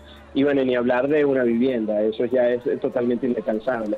Estamos hablando de un proceso de empobrecimiento generalizado, donde no solamente el asalariado está incluido en ese proceso de empobrecimiento, sino también los mismos empresarios cuyos ingresos reales se han desplomado, porque bueno, las mismas circunstancias, la economía así lo hacen, una economía de muy baja productividad, una economía muy ahogada por el sistema de controles y de planificación central que ha realizado el Ejecutivo Nacional, y bueno, eso lo pagamos con un poder de compra paupérrimo, muy precario. Claro. Pues Henkel García, economista, ingeniero, nos ha atendido desde Caracas, nos ha adelantado esa noticia preocupante de un fuerte temblor en la Tierra, un terremoto de unos 7 grados aproximadamente, que de momento todavía se está analizando y estamos pendientes de conocer. Ojalá que no se ha tenido algún tipo de consecuencia.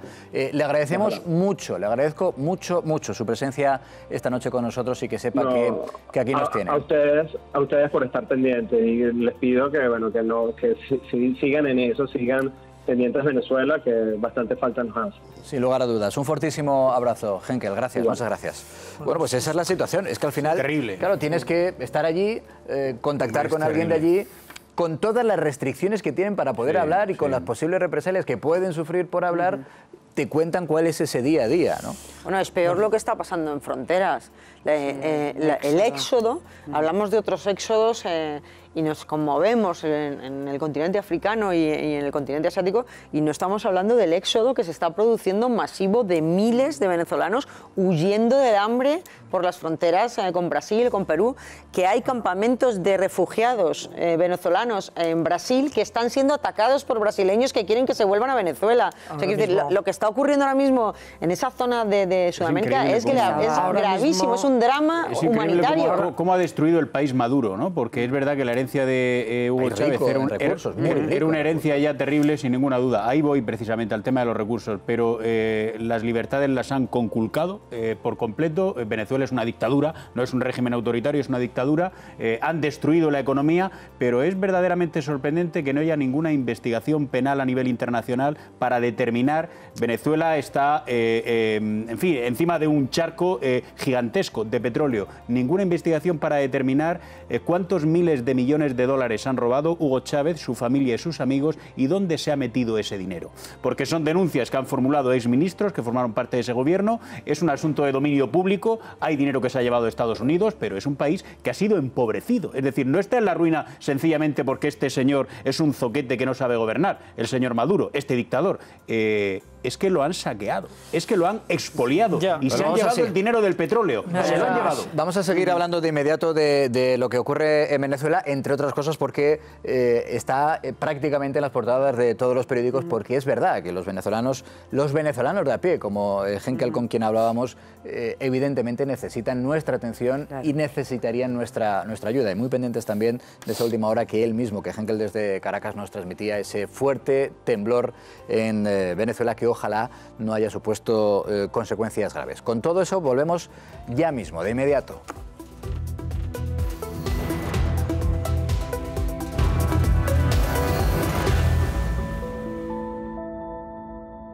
En unos minutos, todas las respuestas. Bueno, hablábamos hace tan solo unos minutos con Henkel desde Caracas para conocer cuál es la situación, cómo es el día a día de un venezolano. Él nos ha transmitido sus dificultades y hablábamos de eso, del éxodo, ¿no? Y les comentaba, antes de irnos un instante a publicidad, que la situación por la que están atravesando, que están sufriendo los venezolanos, aparece pues prácticamente en todos los periódicos. Es muy llamativa la foto de la portada que van a encontrar ya hoy en sus portadas del diario ABC. Es una imagen de ese éxodo, de una familia, y el titular, ahí lo tienen, lo dice todo. No es la guerra de Siria, es que lo que ven es Venezuela. Claro. Miles de familias, dice el diario ABC, huyen del régimen de Maduro y de su receta, muy entre comillas, dice ABC, milagrosa: hambre, represión, paros, tiroteos y la bancarrota. Bueno, esta es, ya les digo, la situación que nos describía desde Caracas Henkel García. Con el agravante añadido, ojo, vamos a ver las consecuencias que ha podido tener ese terremoto que casi vivimos en directo con él, porque sé que ha sido apenas un minuto antes. Es una zona, es lo que le faltaba a Venezuela, tener un terremoto que ojalá no traiga mayores consecuencias. Es una zona muy sísmica, la zona de Sucre, según ha explicado, que ya tuvo un terremoto, creo que en el 2010 ya tuvo un terremoto. Es una zona gasística y petrolera, además. Entonces, pues bueno, siempre hay el riesgo de que terremoto encima fuerte, se corte. De 7, hombre, ya 7 grados ya es muy fuerte. 7 es mucho, 7 en la escala Richter es un temblor. Depende también un poco de dónde está el epicentro y de la profundidad, pero bueno, ojalá no las noticias que nos lleguen sean más tranquilizadoras que el primer impacto que nos ha producido el dato es que además lo acababa de sufrir. Del nivel de intensidad. Lo acababa de sufrir Henkel en Caracas, había sentido también en Caracas. Va a ser una noticia relativa a lo que estaba pasando en Venezuela, económica o a la represión, etcétera, y la verdad que nos hemos quedado todos un poco mudos, ¿no? Cuando nos fíjate que también en el diario El Mundo, su fotografía de portadas en torno a la situación que se vive en Venezuela. El nuevo Bolívar de Maduro, dicen los compañeros del Mundo, dispara la pobreza y el éxodo, que del éxodo también es la fotografía de su portada. Dice: la división de la oposición provoca el fracaso de la huelga y decenas de miles de venezolanos huyen del país hacia Ecuador, Colombia y Brasil. También en el diario La Razón aparece esa situación por la que atraviesan los venezolanos. Venezuela se hunde en el abismo tras devaluar un 96% el bolívar.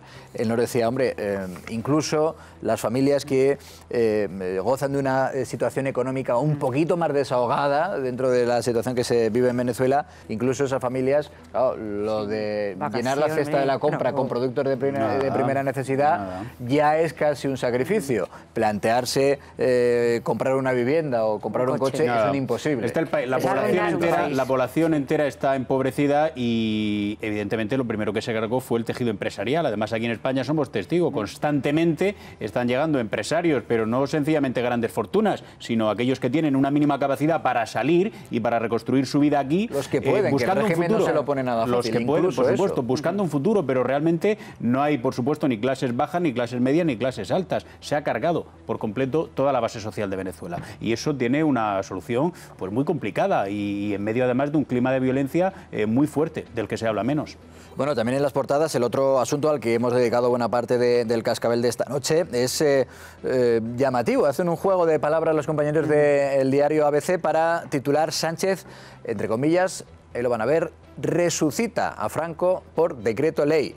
La Iglesia advierte de que sin permiso de la familia no puede haber exhumación en el mausoleo. Lo hemos analizado detalladamente, además, aquí con el ex vicepresidente del Tribunal Constitucional, Ramón Rodríguez Arribas, que ya nos hablaba de estas dificultades desde el punto de vista jurídico, aunque también dejando claro, lo dejaba muy claro Ramón, que los posibles recursos, si finalmente se establece que va a ser la vía, el Real Decreto Ley, los recursos de la familia, esa vía para ellos quedaría cerrada, esa puerta quedaría cerrada. También es el principal titular del diario El Mundo: el Partido Popular no se opondrá a la exhumación de Franco, pero sí a otro decretazo.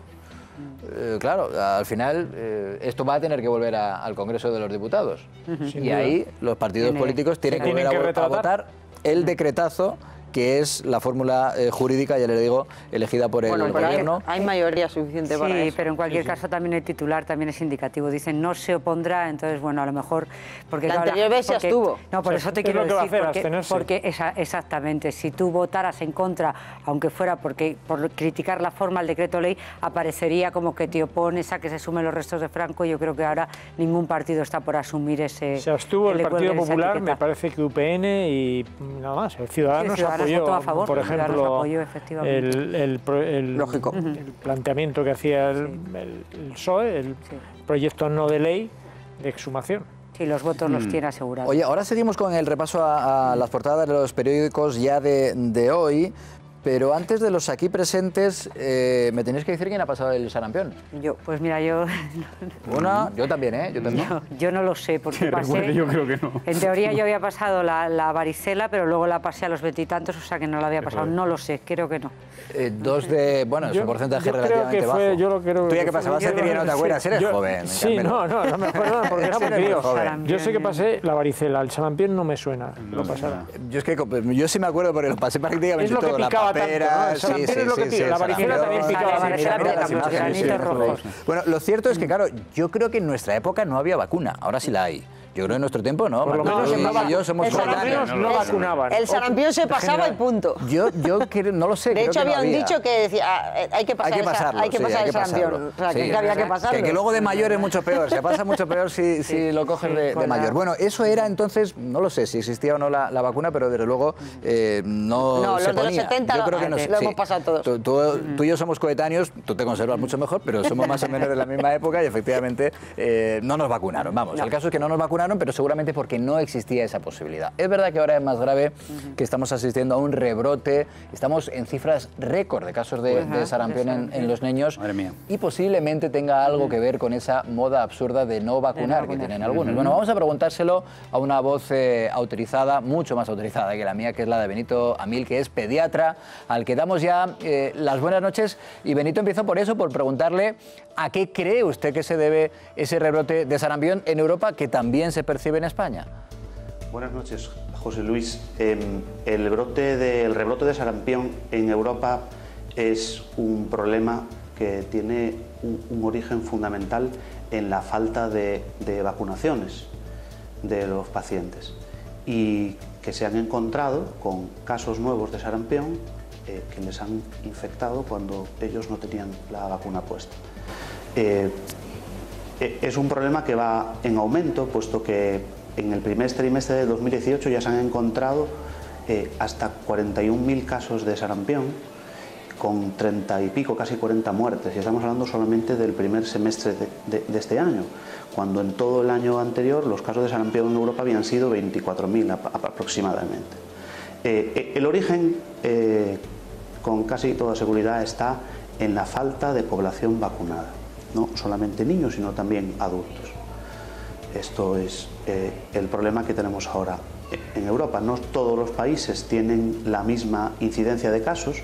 España tiene una tasa de vacunación antisarampión muy alta en los niños, pero otros países la tasa de vacunación ha disminuido, bueno, probablemente por alteración en los planes de vacunación, por los conflictos internos y probablemente también por la filosofía o de los grupos antivacunas, ¿no? Que han generado que haya poblaciones infantiles que se incorporan a la vida social, al contacto con otros niños sin vacunación antisarampión. Conviene en todo caso, doctor, claro, no caer en el alarmismo. Por eso le pregunto, pensando especialmente en los padres, ya nos hemos quitado de la idea, ojalá que se la quitaran todos, esa idea absurda de no vacunar, pero ¿cuál es el riesgo real? ¿Qué consejos les daría a los padres, Benito? Sí, ahora mismo los padres tienen mucha preocupación, sobre todo de cara a los viajes que se están produciendo en verano y en otoño. Dese cuenta que con los niños se viaja prácticamente a lo largo de todo el año, aprovechando las vacaciones estivales, los puentes, las vacaciones de Navidad, Semana Santa, etc. Entonces, lo primero de todo es no alarmar, porque España cuenta con una cobertura vacunal para el sarampión muy alta. Eso es la primera noticia o la primera idea. La segunda idea es que la necesidad de vacunar o no depende del país al que vayamos a ir. No todos los países de Europa tienen el mismo número de brotes ni están con la misma tasa de riesgo de nuevos casos o de contagio de sarampión. Destaca Francia, Grecia, Italia, Ucrania, algunos países también del este como Rumanía y también en Rusia. Entonces, antes de hacer un viaje a Europa, hay que informarse de cómo está la situación del sarampión en Europa. Eso es la primera cuestión. La segunda, revisar el calendario vacunal y consensuar con su pediatra de cabecera la actitud a tomar. Y La tercera, el tercer consejo que les doy a los padres es el siguiente: no vacunen a los niños sin preguntar a su pediatra. Viajes cortos a países que tengan brotes de sarampión, viajes de pocos días, que probablemente sean a zonas de ocio cultural o a veces a visitas a familiares. Si son viajes de pocos días, no se puede vacunar al niño pocos días antes de hacer el viaje, porque la vacuna no hace efecto hasta la segunda o tercera semana después de puesta. Entonces esa vacuna no formaría parte de la defensa del niño, puesto que le haría efecto al niño cuando el niño ya estuviese de regreso. Esa es una idea. Y otra idea es que si vamos a tener estancias más largas o vamos a países en donde hay o situaciones en donde hay alto riesgo de contagio con sarampión, tenemos que o bien vacunar al niño con tiempo. Antes de los 12 meses se pueden poner vacunas, entre los 6 y 9 meses de edad, pero insisto, siempre con ciertas semanas de antelación para que el niño vaya con la vacuna haciendo efecto en su organismo. Esa vacunación es una vacunación extra que requiere continuar con las dosis habituales de vacuna antisarampión al año y a los 3 años. Por una parte, esa idea. Y la segunda idea es que el niño no se puede vacunar sin que el pediatra dé su consejo. No hagan vacunaciones extraordinarias, corriendo, a destiempo, sin saber a qué país vamos, cómo está el niño vacunado previamente y cuántos días vamos a estar. Evidentemente, estancias largas, como le decía antes, estancias largas estancias de trabajo, grandes estancias de veraneo, que deben de ser programadas con tiempo suficiente para que el niño lleve su vacuna administrada y vaya con la vacuna haciéndole el efecto oportuno. Pues al final es sentido puro, sentido común. Gracias, Benito. Benito Amil, pediatra, con este asunto del incremento en cifras ya récord de los niveles de sarampión en toda Europa. Tenemos la prueba gráfica de que Martu lo pasó. Es que está mi madre diciendo, tú tienes fotos, porque mi padre hacía fotos en casa y tengo un carrete entero de fotos con el sarampión. Yo tengo alguna marca, fotos no sé, pero alguna marca. Pero no pienso enseñarla. Bueno, estábamos con el repaso a las portadas de los periódicos. Hemos hablado también largo y tendido, hemos analizado con detenimiento en el programa ese relato realmente escalofriante de la Mossa d'Esquadra que repelió el ataque que los Mossos d'Esquadra siguen considerando e investigando como un presunto ataque terrorista. Esos 15 segundos, les decía, en los que primero tuvo que tratar de ponerse a salvo, después avisar a sus compañeros y finalmente disparar al atacante. Dice el diario ABC, los Mossos ven adecuado el tiroteo al atacante, y parte de ese relato en la reconstrucción de los hechos ante la juez de la declaración de esa agente. Tuve la percepción de que me iba a matar y de que era un ataque terrorista. Eso dice el diario ABC en torno a este asunto. Por cierto, mira, os pega, esta universidad os pega. El rock en España ya tiene su universidad. Bueno. Estudios superiores de rock, música urbana y nuevas tendencias ya cuentan con su primera promoción. Te veo, Carmelo. Hombre, te veo. Volviendo a la universidad. Estoy bien. No, pero sí. Un poco de cultura rock. Pues en la página no lo pone. En la página del diario ABC. Mañana cómpratelo. Siempre es aconsejable comprar los periódicos y el ABC. Es impresionante. Avalancha, dice el diario El Mundo, de solicitudes para retirar los lazos amarillos tras el acoso del gobierno.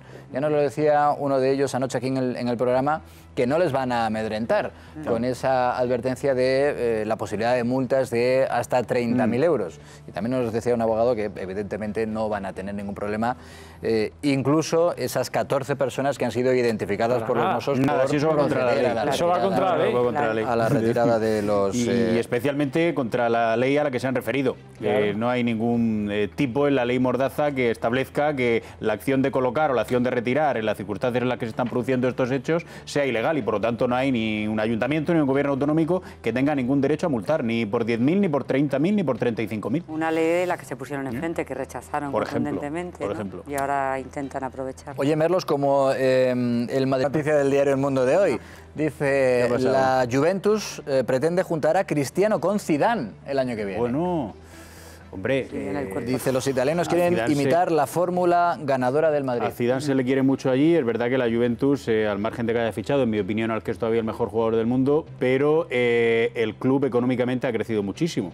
y tiene unas perspectivas de negocio espectaculares. El otro día se publicaba precisamente el plan financiero que había diseñado para los próximos años la Juve, va mucho más allá del fichaje de Cristiano, por lo tanto no me extraña y desde luego sería una noticia maravillosa para ellos.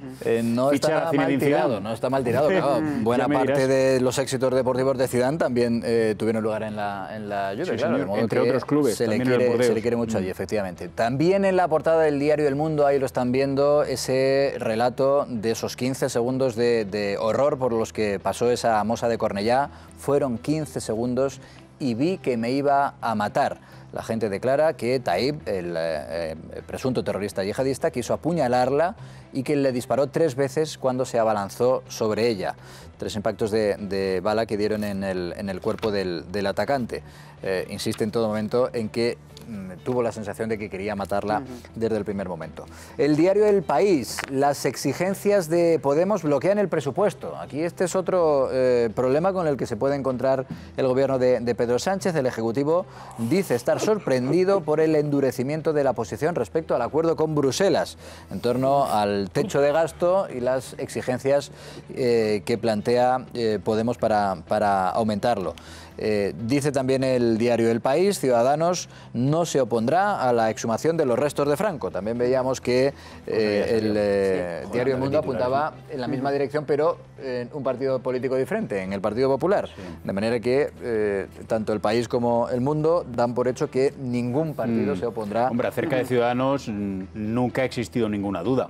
En el caso del Partido Popular ha tenido una actitud más zigzagueante como la tuvo en su momento con la Ley de Memoria Histórica, que la iba a derogar, no la derogó, luego se ufanaba de que la dotaba de 0 euros presupuestarios y por tanto ha sido un cierto despropósito, ¿no? Pero en efecto se abstendrá.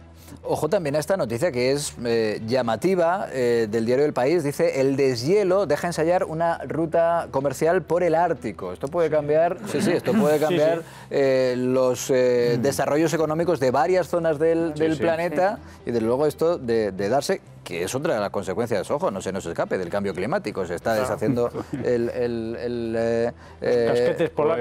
los casquetes polares y puede abrirse una vía comercial. Estrecho de Bering. Sí, señor. O alguna incursión que ha hecho el de Amazon y ha visto ahí que hay, posibilidades de negocio. Que es la naviera, yo creo, una de las más importantes seguro, si no la más importante del mundo. La página web de COPE, en cope.es, ahora se encuentran también esa declaración de la agente de los Mossos d'Esquadra que abatió al atacante de Cornellá con ese entrecomillado de me iba a matar. La agente relata a la juez esos 15 segundos de horror y cómo logró evitar la puñalada echando su silla hacia atrás. Se lo decíamos al comienzo del programa, ¿no? Es un movimiento además casi reflejo. Ella por la ventana ve cómo trata de acuchillarla el atacante y lo que hace es con las palmas de las manos se empuja hacia atrás, la silla en la que estaba sentada en esa comisaría tiene ruedas y permite escalar. Pero ella también dice, no, es que el cuchillo ni siquiera se clava en la mesa que tenía en la comisaría porque va directamente hacia mi dirección, hacia la cara. Por eso no se clava en la mesa. Hasta ese grado de detalle ha llegado en la descripción de ese ataque esa agente de los Mossos d'Esquadra. Nos lo decía también uno de sus compañeros a lo largo del programa, que se encuentra convencida de que hizo un gran trabajo porque salvó su vida, salvó también la vida de los compañeros de los Mossos d'Esquadra que se encontraban en la comisaría en ese momento. Dice también la página web de COPE, el Partido Popular ofrece su mayoría absoluta en el Senado para una posible activación del 155 en Cataluña.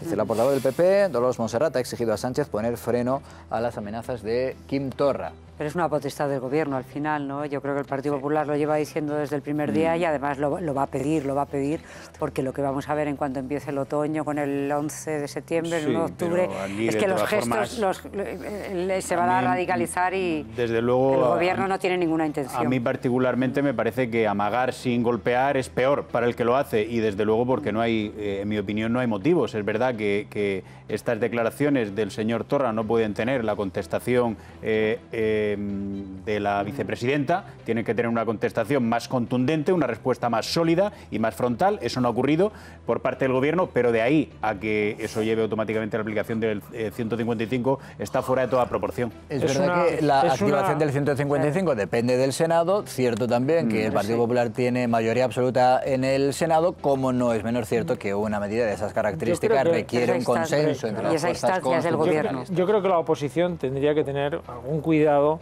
en este tipo de sobreactuaciones. Sí, porque al final se entra en una exageración dialéctica que yo creo que no favorece para nada, digamos, la necesaria convivencia política, porque al final ya sabemos el personaje de Torra y sobre todo el que tiene detrás, que es Puigdemont, que es el que le manda, o sea que su afán es provocar e intentar en la medida de lo posible calentar, pero entrar en su juego no. O sea, evidentemente la contestación puede ser más rotunda, nos puede valer lo que ha dicho la vicepresidenta, o tendría que haber dicho alguien algo más, no lo sé. Pero yo sí que creo que no se puede sobreactuar en política, y lo que hay que hacer es actuar cuando traspasan las líneas rojas, que es cuando no queda otro remedio. Pues mientras tanto, sobreactuar no ayuda nada. Cuando lo hizo el gobierno de Mariano Rajoy. Y la oposición está ahora mismo, creo que es sobreactuando, especialmente el Partido Popular, Casado, que necesita quizá un poco asomar la cabeza. Yo creo que tendría que ser algo más prudente, que esto no le da ningún tipo de beneficio al Partido Popular. Dejadme que veamos también la portada del diario La Razón. Dice: los Franco podrán recurrir la exhumación para que los restos vuelvan al Valle. El gobierno confirma que acordará la medida por un decreto ley, y dice también La Razón: los nietos del dictador impugnarían el acto, como ocurrió con Sanjurjo. El traslado coincidiría con el otoño caliente, también hemos analizado el calendario, claro, con el otoño caliente que preparan los soberanistas en Cataluña. Le dice los restos vuelvan al Valle, o sea, que es lo que nos contaba el catedrático, se da por hecho que se va a exhumar y que luego podría recurrir. Oye, en torno a la investigación por ese ataque a una comisaría de Cornellá, los compañeros del diario La Razón también llevan a su portada el último mensaje del atacante, del presunto yihadista, un mensaje que dirigió a su exmujer. Dice: me voy, si Dios quiere, al gran sitio que está arriba. Sí. Bueno, todo esto va a formar parte de la investigación en torno a la motivación, de ese ataque. O sea, hay algo que es evidente, y es que, digamos, puede que no hubiera detrás ningún contacto con el yihadismo, digamos, con la trama yihadista, pero lo que está claro es que él estaba inspirándose en ese tipo de acciones, o sea, le dieron ideas y pudo hacer una acción imitativa, que fue la salida que buscó a su empanada mental, esa contradicción que tenía interna de ser homosexual y que su religión fuera, digamos, tan radical con su tendencia sexual. Oye, que le provoca esa contradicción personal y esa salida absurda de querer morir matando. Nos queda todavía conocer qué va a ser noticia mañana, además de estas portadas de los periódicos que ya pueden encontrar en su kiosco. Insisto, qué va a ser noticia mañana, y también ver las primeras imágenes de ese fuerte terremoto que se ha sentido en Caracas, que hemos seguido prácticamente en directo en el Cascabel, gracias a la aportación desde allí, desde Caracas, de Henkel García. Un fuerte terremoto, están empezando a llegar ya las imágenes que lo confirman, que lo atestiguan, y también los primeros, entre 7,2 y 7,3 se habla efectivamente, y de las consecuencias que puede haber tenido. Quiero decir que todavía nos queda mucho Cascabel por delante hasta ahora.